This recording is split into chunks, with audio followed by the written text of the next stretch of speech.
Today I'm going to be swapping out a broken sink in the bathroom. Don't ask me why there's a hole in the back of the wall. I don't know. I was just told to swap out this sink. This is an old property and there's all sorts of fun stuff here. Need to undo most of the plumbing, at least from this trap.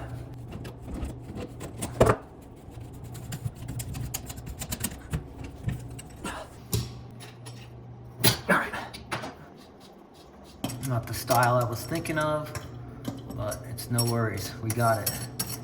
We got it loose.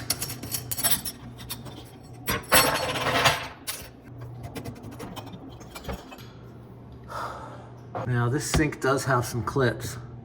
I think they just slide. I'm not sure. That's what it looks like. I think I'm gonna lay down under the sink and hammer them out. Put on my safety glasses.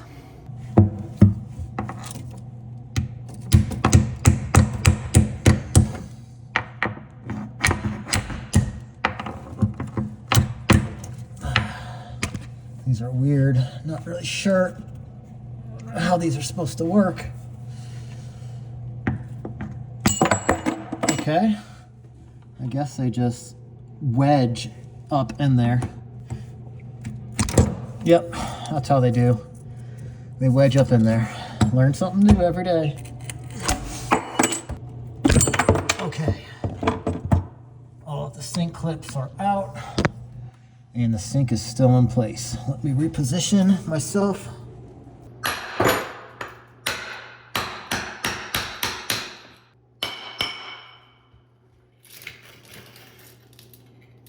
Sometimes you gotta take them out piece by piece.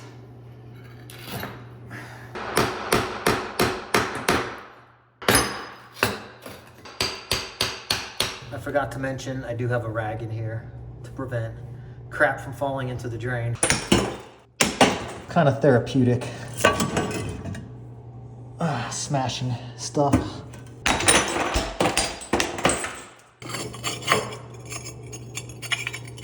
Now underneath we're pretty clean, but just gonna do a little bit of scraping because I want all of this as flat as possible.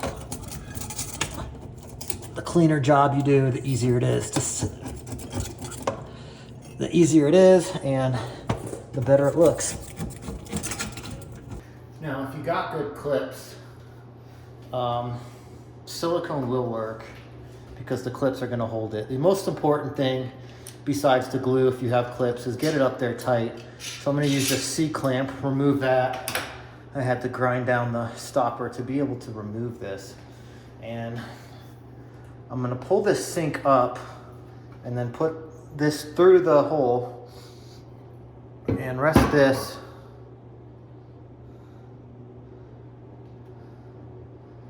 I need another C-clamp. This one's too big. I mean, it's not the end of the, I can go from the bottom and clamp up like this. Yeah, that's what I'm gonna do. Right up in the hole. Just like that. Not everything is a two-person job, but this probably is. I've got that resting on the drain line. My C-clamp back over. And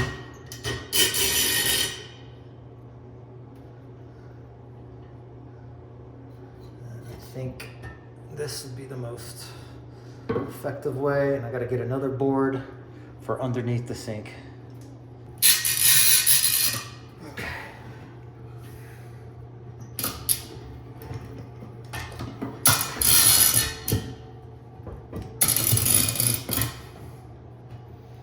Alright, here's my board underneath so it doesn't crush that. Now I just need to drop this a little bit, and then I'm gonna go ahead and use my PLX3 to put a bead all the way around.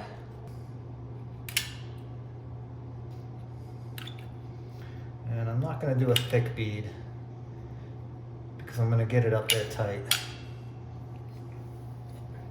That, and if anyone ever wants to remove this sink, I don't want to make it super difficult for them. This thing will never fall out. It doesn't even need clips with this PL X3, but I'm gonna put them in anyway. I'm not gonna lie, I usually have help when I do these. Makes it much easier. Just gonna make sure I got all the four corners really good. And then I will silicone the gaps. Okay, we've got enough. All four corners.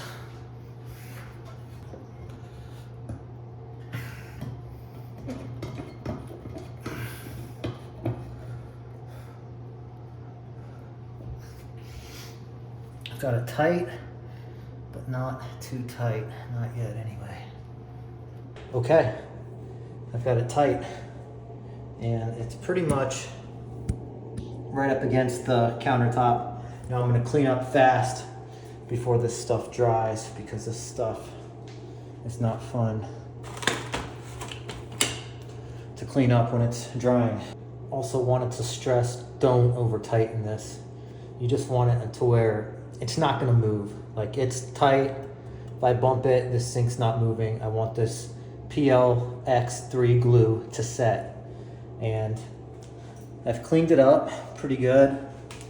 And now I'm gonna clean this up and put the brackets in. Now just to pop these clips back in. All the clips are back in. Now I need to let this sit for 24 hours. After 24 hours, I'm going to, not me, I'll be on vacation. So if you're seeing this now, I'm probably at home working. But this will have to be removed. Once this is removed, put a bead of silicone all the way around to make it watertight. And then go ahead and install your pop-up. I got a video on that right here if you're interested in that. But for now, my work here is done. My name's Dave. See you in the next one.